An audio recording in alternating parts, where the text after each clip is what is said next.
people never reach their potential, not because they aren't capable, but because they believe the lie that their abilities are fixed and they can't change them. What if I told you your mindset could change everything about your success?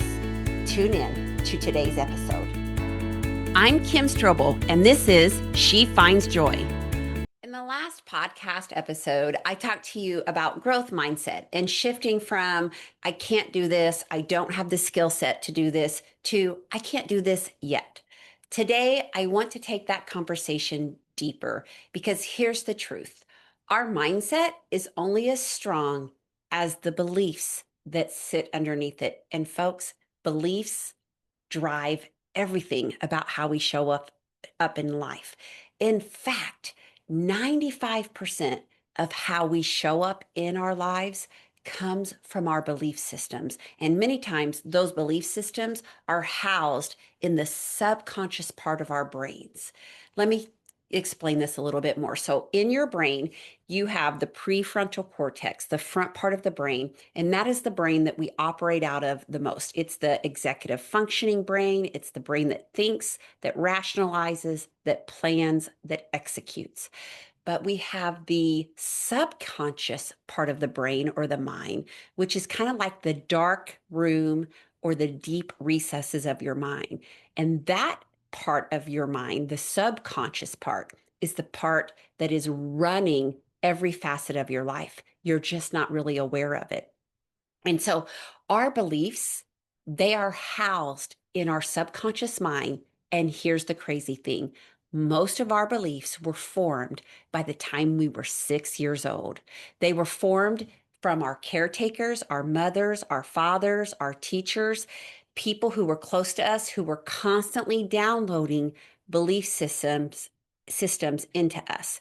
And our belief systems, these are what we think is true about ourselves, what we think is true about the world, and what we think is possible or not possible for our lives. So they either expand us or they limit us. And studies show that when people are taught to embrace a growth mindset in life, which means they are working with old belief systems that no longer serve them and start to download new belief systems, they actually become higher achievers in school, in work, in relationships, in life. So let's talk a little bit today about the beliefs driven mindset and how you can start to shift your beliefs that you've held inside of you. As I said, it's shocking, but the research shows that most of those beliefs were formed in us from the time we were 6 years old, and that many of us in today's life are showing up as 6-year-old versions of our lives. And it's impacting how we show up in our health and fitness. It's showing up how we are or are not feeling like we are succeeding in our relationships, in our lives. It shows up and is the driver of everything. In fact, I want you to picture like an iceberg. And you know how an iceberg, it's usually huge underneath the water, and there's just the very tip of the iceberg showing at the top. Well, that very tip, that's your prefrontal cortex. That's your conscious mind, the one that we operate out of most of the time, that we think is driving our life. But in fact, the conscious mind is only responsible for 5% of how you show up and do your life. 95% of how you show up and operate in life, from how you manage the people that you work with, from how you manage your day-to-day job, to how you're parenting your children, to how you're navigating your relationships, your marriage, your friendships. 95% comes from that hidden iceberg that's underneath the water. 95% of how we show up in life comes from the subconscious mind, and a big part of the subconscious mind is the beliefs that we are holding about ourselves. And these beliefs, they are basically stories that we tell ourselves about who we are and what is possible for our life. And again, they come from your childhood, your culture, your experiences, your teachers, your parents. And maybe you grew up, like, let me give you an example. One of the belief systems that a lot of people hold is a scarcity mindset around money. Like, I'm never going to have money. I don't have a great skill set. I didn't get a college degree. I'm bad with money. It's never going to make a difference. I'm never going to have enough money. I'm never going to be able to save money. These are like scarcity money mindsets that were probably formed in us by the time we were 6 years old that are still driving our ability to attract or not attract abundance in our lives. Or we tell ourselves, look, I just don't have what other people have to succeed. I'm never going to be the person who is successful in their career because I don't have the skill set. I don't have the talents. And again, these belief systems are like these operating systems. They're kind of like the software that is downloaded in your computer that's running everything, even though we don't see the coding going on in the back because it's hidden, it's in the software. Well, these operating systems are really kind of in the background of our mindsets. Hello, friends, and thank you for letting me interrupt for just a moment. I want to be honest with you. So many people that I meet with feel stuck or unhappy, or maybe even a little disenfranchised in their work lives or even their home lives. They're working hard, but many times the value they bring simply doesn't match the paycheck they get. And when life feels overwhelming, it's really easy to slip into toxicity, blame, and victimhood. But here's what I know: we can acknowledge the heart of our lives and still shift towards hope. We can take back our personal agency and start creating joy, meaning, and energy no matter what's happening around us. And when we do that, we start showing up as a different version of ourselves in our work lives, but also in our personal lives. That's exactly what I do with people through my keynotes. I blend research, stories, and strategies that show audiences how you can move from burnout into breakthrough. And let me tell you, when you learn to reclaim your power, you take ownership of your life. I promise you, that is when you move the needle in every single area of your life. If you are a school or an educational conference, you can reach out at strobeleducation.com. And if you're a business, a Fortune 500 company, an organization, you can reach out at kimstrobel.com. And so, what I want you to think about today is, how are those showing up in your life? Carol Dweck says, the view you adopt for yourself profoundly affects the way you lead your life. And what she's talking about there, she's talking about that your view, again, is your belief system. And your belief systems are profoundly affecting how you experience every area of your life. And I want to give you a quick example of this. And by the way, a belief is simply a repeated thought that you hold that is true, that you think is true for yourself. And so you just hold that repeated thought over and over again until it becomes a belief. And so I want to give you kind of a funny example, but there was this study done in Germany where they took 10 men who all needed knee replacement surgery.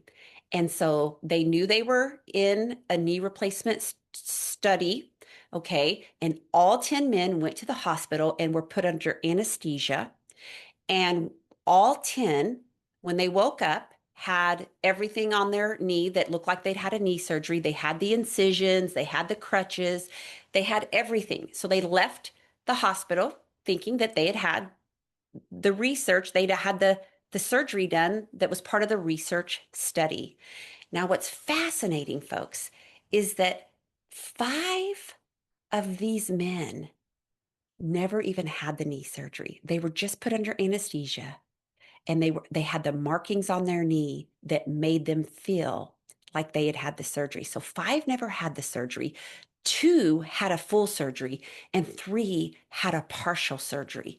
But all 10 men left the hospital on crutches, limping as if they had had the surgery. And all 10 at the 4 and 6 week post-op mark reported a substantial improvement in the way their knees felt. And only then were the 5 told, look, we didn't even give you the surgery. We didn't change anything about your physical mobility. But what happened, folks, is because their brain believed they had had this miracle surgery, that their body actually responded to those beliefs. That's how powerful beliefs are. And so, you know, you hear this all of the time. This isn't crazy. You hear this with the placebo effect. How many times are people given a little white pill and they think that is a real pill, but it's just a sugar pill, but they believe that pill is working. And because they believe it's working, it actually changes and causes physical and emotional changes in their bodies, in their brains. This is how powerful our beliefs are.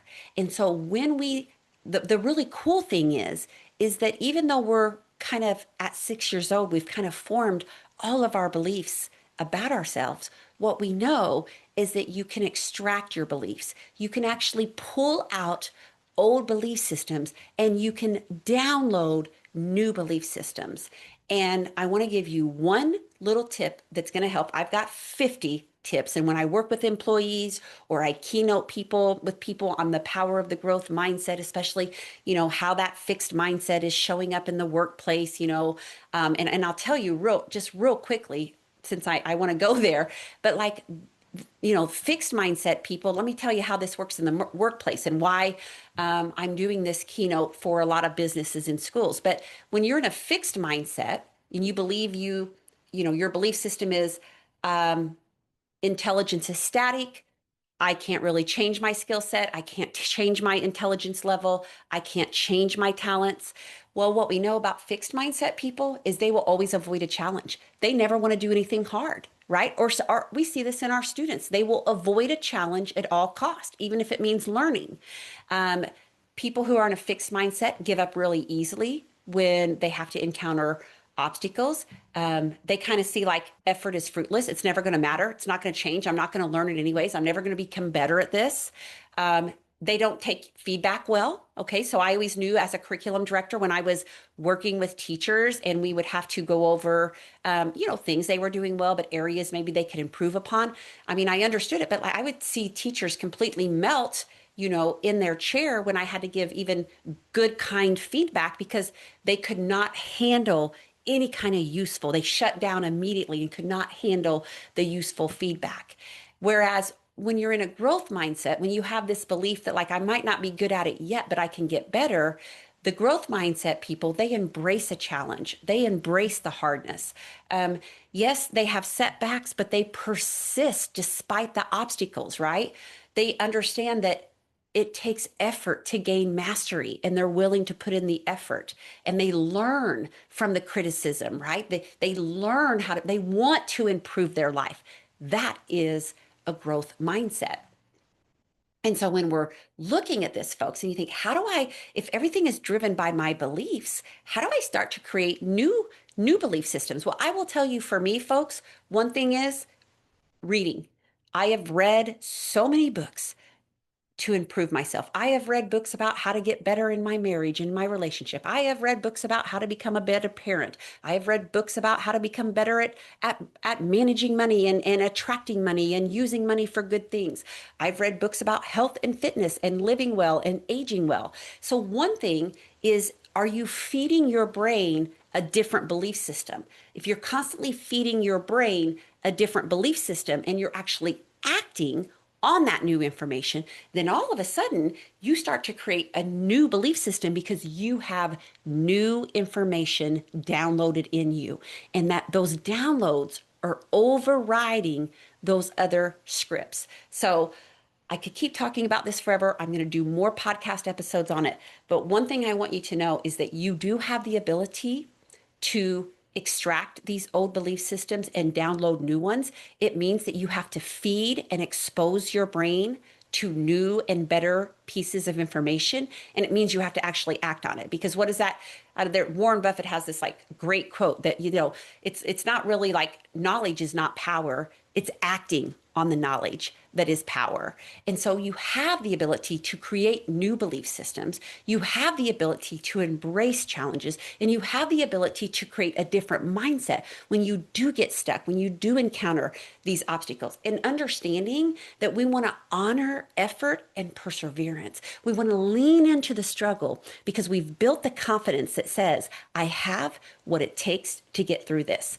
And if you're listening to this podcast episode and you work at an organization where you feel like people have very fixed mindsets, it could be employees, it could be teachers, it could be anybody where they operate in these very fixed mindset, where they won't learn from criticism, where they're threatened by other people's success, where they don't know how to lean in and embrace the challenge and the adversity, when they are not really they're shutting down rather than expanding themselves. Reach out to me. I would love to come to your school or business and teach this idea of the power of the growth mindset, and also understanding that our belief systems are driving how we show up in our life. And when we change our belief systems, we change our lives. Thank you so much for joining me on the She Finds Joy show today. I'm truly honored that you chose to spend your time here with me, my dear friend. If this episode brought you encouragement or a fresh perspective, I would be so grateful if you took a moment to leave a review. Just head to kimstrobel.com/review. And what it does is it helps more people find these important conversations. Don't forget, you can also subscribe to the show so you never miss an episode. Thank you again for listening in. I am so very grateful, my friend, to walk this journey with you. I also want to encourage you to share this episode with everybody in your life you care about. We all need encouragement and real talk. Thank you for listening and watching. I believe in you for being able to create a life that feels good from the inside out. Remember, you are deserving of joy and happiness.